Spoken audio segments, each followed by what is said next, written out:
everything that you do technologically in China is harder. Everything is slower, it never works the first time. There's the inherent time zone differences that exist no matter where you are. Eventually those get overcome technologically with instant message, screen sharing, video conference. That at this point is standard operating procedure. We implemented speed dials for everyone. It may seem like a small thing, but psychologically to dial 011 in the country code and all that, there's a psychological barrier to that, especially for people who don't go to New Jersey. Speed dial just changed, just subtly, the ability to connect. Also logistically, as bureaucratic as American companies are, it's really half as much committee think as exists in international firms. And so moving through process will go through many, many more people, many more hands, many more groups than would typically be moved through even some of the larger organizations in the US.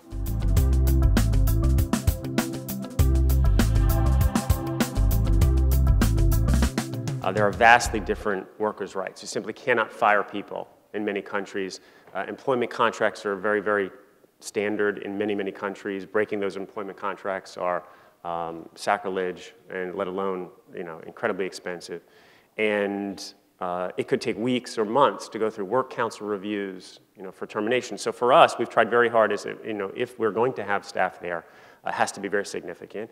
There's plenty of countries where we don't have staff, and for good reasons, and the challenges that exist in Russia, for instance, of having staff.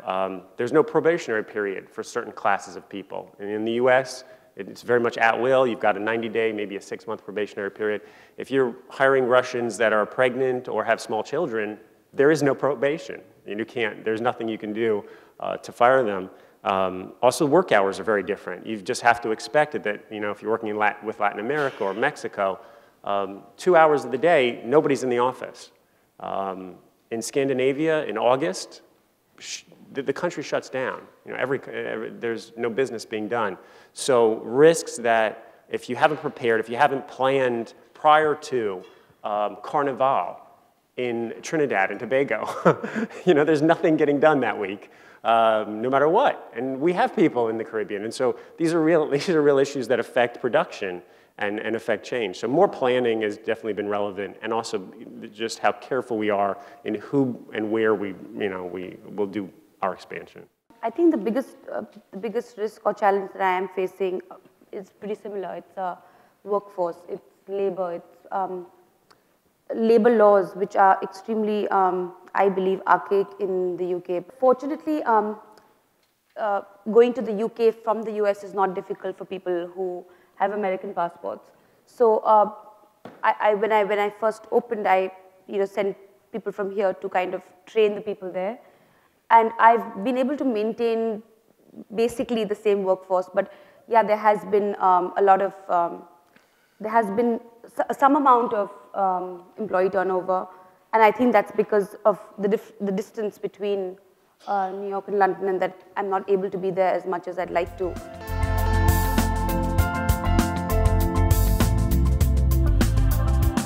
I think one of the key things is to get a local team. You have to have a local CPA, an attorney, a banker. It helps to deal with, and if you're going overseas, and it really does help to deal with a multinational bank like Citi.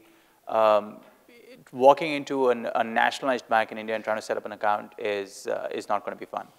But I think I think one of the first few things that we did, we got referred from people that I'd gone to school with here, or from friends within the EO network or the YPO network to a good attorney, to a good CPA, and you take your time to make sure that you end up with an attorney and a CPA and a local team which is advisory and which has had some experience of dealing with multinationals or dealing with companies from overseas, and you make sure that you have a good fit, because that's going to be a fairly sort of intimate relationship.